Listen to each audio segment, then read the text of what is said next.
Welcome everyone to Depression to Expression. My name is Scott, and today we're going to talk about the ketogenic diet challenge I went through for mental health reasons. That's what those 30 days of vlogs were all about. What I was trying to do is experiment and see, does food have an impact on my mood? Now the answer is obviously it does. Obviously it does. But I was looking for ways that the ketogenic diet would increase my energy, overall mood, how I felt in the mornings, and what it did was actually something that I didn't expect.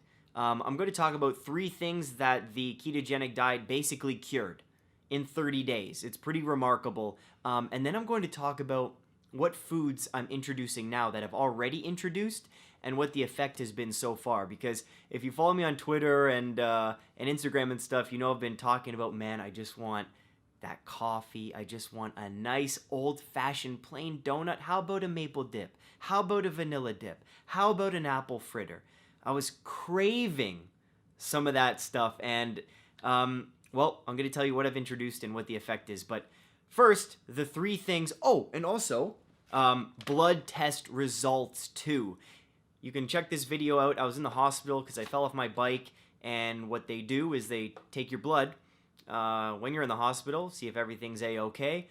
And it just so happens I wanted to do that anyways for the ketogenic diet. So I'm like, hey, nurse, may I please have those test results? Can I have a copy of that? Now, this doesn't include like B vitamins and things like that. You need separate tests like for an actual physical to get those. But there's pretty cool things in this blood test that I think you'll find very interesting.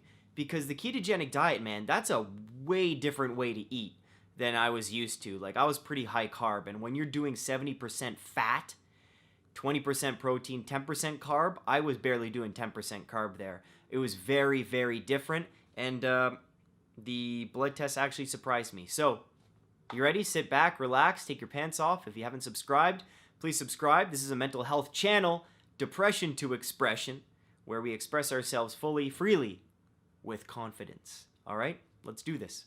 The first thing the ketogenic diet cured at around day, I think it was around day 15, after the keto flu, after I felt terrible, the big cure was my allergies, seasonal allergies. Now, I can't remember a time where I didn't have seasonal allergies, where my eyes weren't itchy, where my nose wasn't running or plugged, where my ears and the roof of my mouth weren't itchy. It hasn't happened.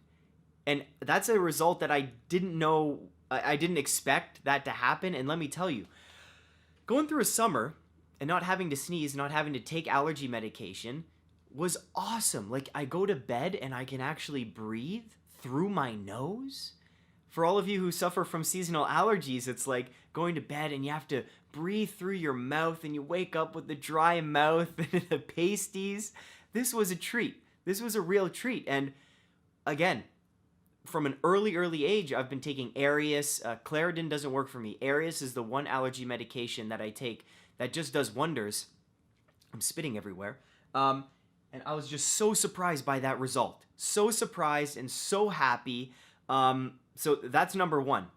Seasonal allergies, gone with the ketogenic diet. Gone. Number 2, this isn't really a cure, and this was pretty much an obvious thing. Because my calorie intake I don't think was as high. When you go off carbs, as you can see by the vlogs, I'm gonna put a link up here where you can see every single vlog I did for the 30 days, and you can see how I'm pissed off at the beginning, going through keto